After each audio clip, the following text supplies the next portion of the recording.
Бидэнд ойрхон уурхай. Шинжлэх ухааны хялбаршуусан баримтат кино. 3 дугаар анги зис. Зисийн шинж чанар. Зис нь байгаль дээр ховор тохиолдолд дангаараа ихэвчлэн олон эрдэсүүд тэр дундаа хүхртэй хамт голдуу тохиолддог. Менделевийн үйлдэх системийн 29-т купрум гэж тэмдэглэгддэг. Ягавтар туяатай хүрэн улаан болон улбар шар өнгөтэй хатуу металл юм. Цельсийн 1083 хэмт хайлдаг. Купрум гэсэн нэр нь Кипрус арлын нэрнээс үүдэлтэй. Ромын эзэнт гүрнийхэн газрын дундад тэнгисэн Кипр арлаас зис авч ашигладаг байсан нь энэхүү нэрийг бий болгоход нөлөөлсөн гэж үздэг. Төмрөөс зөөлөн чанартай учраас бусд металлтай хольж хатсуулгадаг.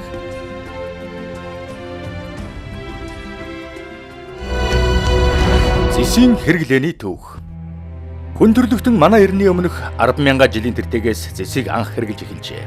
Чулуун зэвсгийн үеэс төмөр зэвсгийн үед шилжих завсрын шатыг зис чулууны үе гэж нэрлэдэг. Энэ нь хүмүүс байгалийн бэлэнд цул зисийг хэрэглэж эхэлсэн цаг үе бөгөөд хүн төрлөختний анх танилцсан металл нь зис юм аа. Чулуу, мод, ясан баг зэвсэгтэй харьцуулахад зис нь бат бөх, дахин засварлаж болдог зэрэг олон давуу талуудтай байлаа.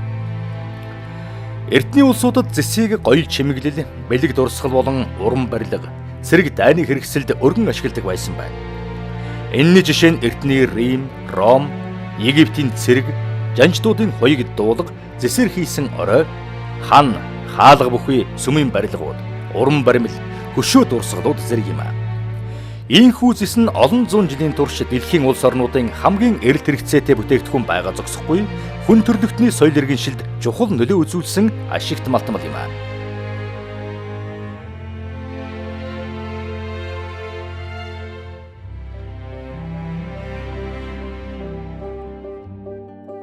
Зисийн хэрэглээг 20 дугаар зууны ихэнх үеэс эхлэн жил тутам тогтмол 4% нэмэгдэж ирсэн гэж үздэг. Харин яагаад олон мянган жилийн турш хүн төрлөختний хөгжилд чухал байр эзэлсээр ирснийг тайлбарлахад хэд хэдэн шалтгаан бий. Зис нь уян хатан, сунах давтагдах чанар сайтай, дулааны баг хэмт хайлдаг учраас нэмгэн зузаан хавтангаас эхлээд нарийн утас хүртэл янз бүрээр хэлбэр дүрсийг өөрчилж, цутгаж хэрэглэх бүрэн боломжтой байдаг. Цахилгаан болон дулааныг дамжуулах онцгой чадвартай бат бөх учраас цахилгаан дулааны шугам сүлжээ, кабель, гэрэлтүүлгийн хэрэгсэл үйлдвэрлэхэд өргөнөөр ашигладаг.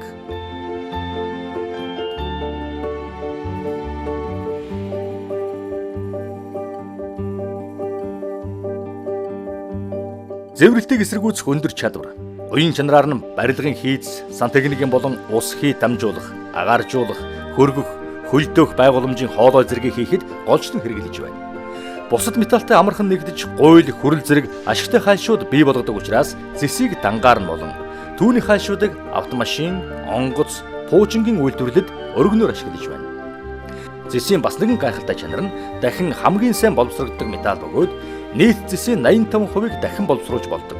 Хамгийн гол нь дахин боловсруулахад физик химийн чин чанараа алддаггүй байна. Барилга архитектурын чухал материал тооцогддог бөгөөд дээврийн болон бусад барилгын материал оёл чимэглэлд өргөнөөр хэрэглэдэг. Шинжлэх ухаан техник хөгжихийн зэрэгцээгээр зисийг ашиглах технологи улам бүр нарийсч, гар утас, компьютер, интернетийн сүлжээ мөн л зис утсаар дамжиж байна. Цахилгаан хөдөлгүүрт машин, нар салхины болон усан цахилгаан станц зэрэг сэргээгдэх эрчим хүчний их усрүүд, нарны зай зэрэг нь мөн л зисээс хамаарч эрчим хүчний илүү хэмнэлттэй ирээдүй рүү бидний хөдөлж байна. Орон сууц, машин техник, өргөн хэрэглээний цахилгаан бараа гэд бидний өдөр тутмын амьдралд ч зисийн хэрэгцээ өдрөөс өдөрт өссөөр байна. Олон улсын зисийн холбоо Америк нэгдсэн улсын айл бүрт утас, кабель, сан техник, дулааны хоолой, цахилгаан бараа, бусад техникийг оролцуулан дунджаар 199 кг зис бий гэсэн тооцоо гаргасан байдаг. Ийхүү зис нь айл гэрийг гэрэлтүүлэхээс эхлээд их хотыг бүтээн босгох, дэлхийн ертөнцийг холбох технологийн шинжилгээг тэргүүлж буй металл бөгөөд орчин үеийн амьдралыг зисгүйгээр төсөөлөх боломжгүй болжээ. Дэлхийн зисийн хэрэглээ. Дэлхийн жилийн зисийн хэрэглээг дунджаар 19 сая тонн гэж үздэг. 2020 он гэхэд дэлхийн томоохон эдийн засагтай орнуудад зисийн эрэлт хэрэгцээ 6.5 сая тонноор өсч, энээс 19 сая тонныг олборлсон зисээр үлдэх хэсгийг нь дахин боловсруулсан буюу хаягдл зисээр хангана гэж үзэж байгаажээ. Дэлхийд үйлдвэрлэсэн зэсийн тэн хагасыг Аз тивийн орнууд хэрэгжилж байна. Энээс Хятад улс дангаараа 21%, Америк нэгдсэн улс, Япон, Солонгос, Герман, Итали, Орос нийлээд 41% хэрэгэлдэг гэсэн тооцоо бий. Хятадд энэ үзүүлэлтэд цаашид өсөх бөгөөд жил дунджаар 5.9 сая тонн цэвэр зэс ашигладаг байсан бол 7.2 сая тоннд хүрч өсгөөр байгаажээ. Учир нь 2025 он гэхэд Хятад улс 4-5 сая шинэ барилга барьсан байхаар төлөвлөжээ. Тиймээс урд хөршийн бүтээн байгуулалт дэлхийн зэсийн зах зээлд шинэ үнийг тогтоож мэдхээр байгаамаа.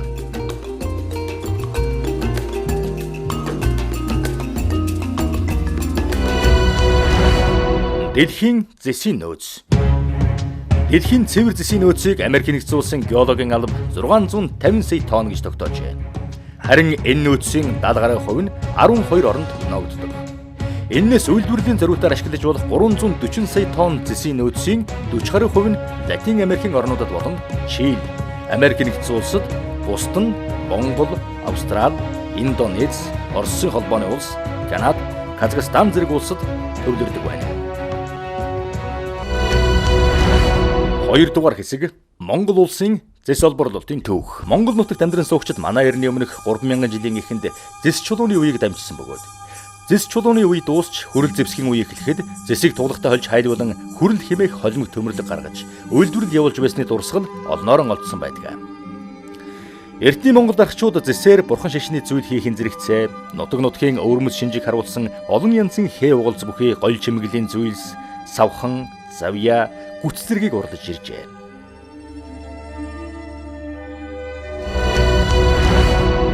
Монгол улсын зэсийн нөөц ордууд. Монгол улс зэсээр баялаг бөгөөд нутаг дэвсгэрийн хэмжээнд зэсийн 56 сая тонн нөөцийг хайгуулахын тогтоогоод байна.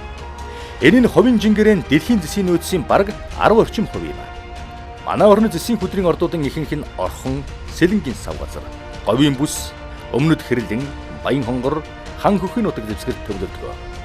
Манай улс одоогоор Эрдэнэт болон оюу толгойн уурхайгаас жилд ойролцоогоор 290 мянган тонн зэс олборлож байгаа бөгөөд энэ нь дэлхийн нийт зэсийн нийлүүлэлтийн 1.9% бүрдүүлэх хэмжээ ажээ.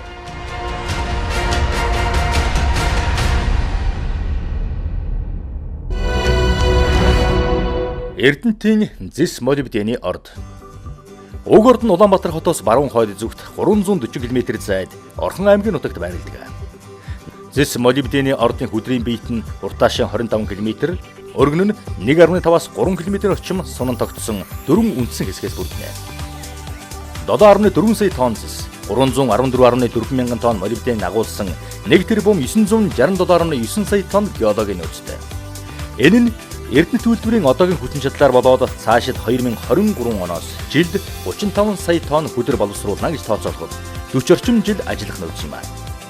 Сүүлийн жилүүдэд хайгуулын ажлыг эрчимжүүлснээр үйлдвэрийн насжилтыг нэмэгдүүлэн 60 орчим жил ажиллах боломжтойг тогтоогоод байна. 2016 он хүртэл Эрдэнэт үйлдвэрийн 51%-ийг Монгол улсын засгийн газар, 49%-ийг Оросын холбооны улс эзэмшиж байсан бол 2016 оны 6 дугаар сараас 100% Монгол улсын үндэсний аж ахуйн нэгж болон ажиллаж байна. Одоогоор Эрдэнэтийн овооны баруун хойд хэсгийг хил аргаар олборлож байна. Жилд дунджаар 33-аас 34 сая тонн хөдрөө олборлдог. Уурхайгаас олборлсон хөдрийг баяжуулах үйлдвэрлэлүүд тээвэрлэнэ. Баяжуулах үйлдвэрлэл нь бутлах, нунтаглах, хөвүүлэн баяжуулах, баяжимлыг шүүн хатаах, ачих, хаягдлыг хоримтлуулах гэсэн нарийн бүтэц зохион байгуулалттай байна. Бутлах хэсэгт том, дунд, жижиг бутлуур дамжин бутлагдаад нунтаглан баяжуулах хэсэг рүү зөөвөрлөгддөг. Нунтагдсан бүтээгдэхүүнийг хөвүүлэн баяжуулах машинаар баяжуулан зэс болон молибдений баяжмал гарган авдаг байна. Баяжуулалтын явцад гарч байгаа хаягдл булинг, хиймэл нууранд хоримтлагдах ба тунсан усыг эргэж технологийн ажиллагаанд хэрэглэдэг. Эрдэмийн хязгаарлагдмал хувьцаат компани. Эрдэнэтийн уурхайг түшгэлсэн зэс боловсруулах хоёр үйлдвэр ашиглалтанд орсны нэг нь 1994 онд байгуулагдсан Монгол Америк нэгдсэн улсын хамтарсан катодын зэс утасны Эрдэмийн компани юм. Хөдрийн нөөц $10.3 сая тонн. Эрдэнэт үйлдвэрээс гарч байгаа балансын бус бага агуулгатай эсэлдсэн хөдрийн овоолгоос уусхан баяжуулах аргаар жилдээ 2500-аас 3000 тонн катодын зэс гарган авдаг. Катодын зэсийг хайлуулж төрөл бүрийн голжтой зэс цөммөлхийн тэрүүгээрэн 30-аад нэр төрлийн зэс утас кабель, цахилгааны утас, хавтан үйлдвэрлэж дотоодын зах зээлд борлуулдаг. Катодын зэсийг бүгд найрамдах Солонгос улсын Samsung корпорацид экспортлдог. Катодын зэс нь Лондонгийн металлын биржийн Аз зэрэглэлийн чанарын шаардлагыг хангадаг. Ачит ихт хариуцлагатай хувьцаат компани. Дараагийн үйлдвэрлэл нь ашиглалтанд ороод удаагүйч жилдээ 10,000 тонн катодын зэс боловсруулах бүтэн чадалтай ачит ихт компани юм аа. Орхон аймгийн Баян-Өндөр сүмийн нутагт байршилтай. Өдрийн анхны нөөц нь 56 сая тонн. 2010 оны 9 сард Эрдэнэт үйлдвэртэй хамтан ажиллагааныг гэрээ байгуулж, 2014 оны 10 дугаар сард хамгийн сүүлийн үеийн тоног төхөөрөмжөөр тоногдсон бүрэн автоматжсан үйлдвэрийг ашиглалтад оруулжээ. Эрдэнэт үйлдвэрийн ил уурхайн балансын бус холимог хөдрийг бороожуулан уусган хандлах, цахилгаан хийм буюу электролизийн аргаар ялган жилдээ 10,000 тонн катодын зэс гарган авдаг.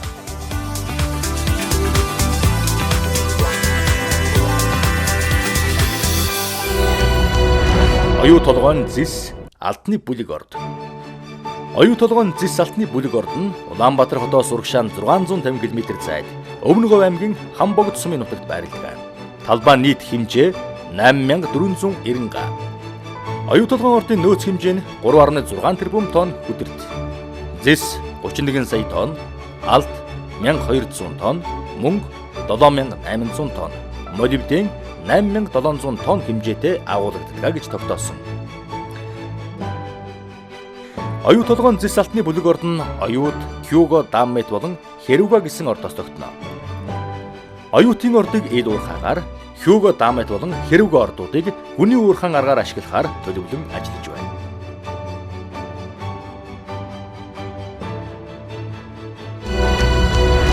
Оюутын ордын ил уурхайн үйл ажиллагаа. Ил уурхайн үйл ажиллагаа өрөмдлөг, тесэлгээгээр эхэлж, тээвэрлэх, материал буулгах гэсэн шат дамжлагтайгаар явагддаг. Тэслэгээний дараа хүдрийг тээвэрлэн анхдагч бодлоор тасгана. Энд жижиглэн буталж 2.7 км урт тууцанд дамжуулгаар баяжуулах үйлдвэрт авчирна. Баяжуулах үйлдвэр нь хоногт дунджаар 100,000 тонн хүдэр боловсруулах хүчин чадалтай бөгөөд зөөгдөж ирсэн хүдэр эндээ механик болон химийн дамжлагуудаар боловсруулагдаж, зэс болон бага хэмжээний алт, бус металлын агуулгатай баяжмал хэмээх нунтаг бүтээгдэхүүн болно. Баяжуулах үйлдвэрүүд зэсийн баяжмалыг цэвэр металлын хэлбэрт хөвүүлнэ. Шат дамжлаг бүрт зэсийн агууламж нь нэмэгдэж, холилдсон эрдэсүүд нь ялгарна. Баяжмалыг савлах үйлдвэрт 2 тонн багтаамжтай Монголд үйлдвэрлэвэ гэсэн шошготой ууданд савлаж олон улсын зах зээлд гаргадаг. Хьюго даммитийн гүний уурхайн бүтээн байгуулалт. Оюу толгойн ордын нийт баялагын 80 гаруй хувь буюу хамгийн агуулга сайтай хүдэр нь газрын гүнд оршдог. Тиймээс хойд хьюго хэсэгт техникийн хувьд нарийн төвөгтэй боловч хамгийн аюул бага, үр ашиг ихтэй блокчлон олборлох орчин үеийн технологи ашиглан гүний уурхайн цогцлборыг барьж байгуулж байна. Блокчлон олборлох гэдэг нь хүдрийн биетийг доороос нь нурааж олборлох арга бөгөөд нягтршилтай хэсгийн доогоор огтлоход газрын дарал болон тат хүчний нөлөөгөөр хүдэр юулүрт орж доош унана.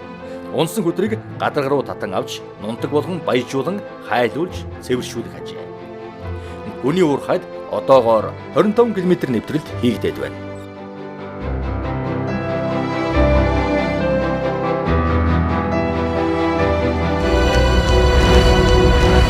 Монгол улсын эдийн засагт зэсийн оруулсан хувь нэмэр.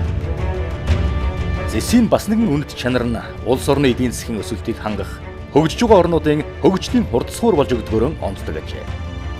Геолог хайгуулын ажил, олборлолт, уурхай, баяжуулах, хайлуулах үйлдвэрүүд нь тухайн орны эдийн засагт ажлын шинэ байр дэд бүтц хөгжүүлэх, хөрөнгө оруулалт татах нэг гол хүчин зүйл болдгоос гадна эд баялагын хоригдлол бий болох үндэс болдог байна. Тийм ч утгаараа энэхүү улбар шар металл Монголын эдийн засгийн ноён нурууг 200 дамжуулан бүрдүүлж ирсэн гэхэд хэлсдэхгүй биз. Монгол улсын сайлын үнэ хэмээн 100 дамнан нэрлэгдэж ирсэн эрдэнэт үйлдвэр нь үүсэн байгуулагдсан цагаас хойш нийт 760 сая орчим тонн хүдэр боловсруулж, энээс цэвэр зэс 4.3 сая тонн, цэвэр молибден 61 мянган тонныг үйлдвэрлэж, улсын болон орон нутгийн төсөвт нийтдээ 5.5 их 80 төгрөг буюу 4.4 тэрбум Америк долларын орлого оруулсан нь улс орны эдийн засгийн гол тулах зэсэг болсны том баталгаа юм аа. Тэгвэл шинэ зууны бүтээн байгуулалт болох оюу толгоон баяжуулах үйлдвэр нь Монголд барьж байгуулсан хамгийн том үйлдвэр юм аа. Энийг бүтээн босгоход Эйфелийн цамхаг 3-ыг барих хэмжээний ган төмөр орж 15.7 сая хүн цагийн хөдөлмөр зарцуулжээ. Үйлдвэр барихад 6,68,286 шометр газар шорооны ажил хийж 171,055 шометр бетон зуржээ. Үйлдвэрт нийтдээ 20,927 тонн ган төмөр ашиглаж 688,727 метр цахилгааны утас хэрэгжилжээ. Туусан дамжуулагчийн нийт урт нь 10 км буюу Чингисийн талбайгаас толгой төртөг хүрэх зайтай тэнцэх бол хамгийн хүм босоо ам нь Блюскай цамхыг 12 дахин давхарсантай дүүцсэн. Цаашид гүнийн уурхай 1300 м гүнд 200 км урт хонгил баригдана. Оюу толгоон бүтээн байгуулалтыг хэлсэн 2010 оноос хойш Монгол улсад зарцуулсан нийт хөрөнгө оруулалтын хэмжээ 7.2 тэрбум Америк доллар хүрчээ. Өнөөдөр улсын зэсийн баяжмлын экспортын 95%-аас дээш хувийг энэ хоёр уурхай бүрдүүлж байна. Эрдэнэт үйлдвэрт 6000 гаруй хүн ажиллаж байгаагийн 93.7% нь оюу толгойд 14000 гаруй хүн ажиллаж байгаагаас 94% нь монголчууд байна. Энэ тоо гүний уурхайн эд ачааллын үед 3000 хүнээр нэмэгдэнэ.